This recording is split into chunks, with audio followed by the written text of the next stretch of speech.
6,6 milliards de dollars, c'est le montant du budget 2019 présenté par le gouvernement zimbabwéen ce jeudi 22 novembre. Un budget très attendu dans le pays, miné par une crise économique et financière sans précédent.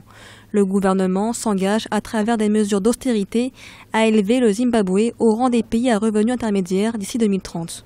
Ce budget devrait marquer un tournant dans la réalisation de la vision 2030 du pays, puisque l'austérité nous conduira à la prospérité. Le principal objectif du budget 2019 est de stabiliser l'économie en ciblant les causes d'une économie vulnérable et de construire une économie prospère, conforme aux attentes de notre vision 2030.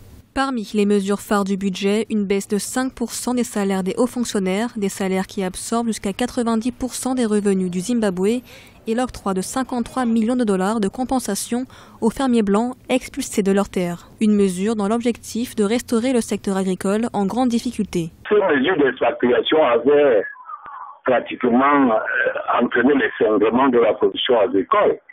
De tout un dispositif qui aurait pu réduire l'effondrement de la production. La conséquence, c'est que l'économie s'est retrouvée totalement à terre.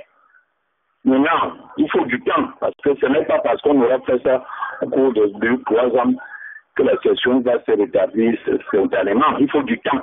Le budget entrera en vigueur dès janvier 2019. Cela fait 1 an depuis la démission de l'ancien président Robert Mugabe que les Zimbabwéens attendent une amélioration de la situation économique du pays et de leurs conditions de vie. Une population aujourd'hui encore confrontée à une pénurie des produits de base et une inflation mensuelle qui a atteint 20% en octobre dernier.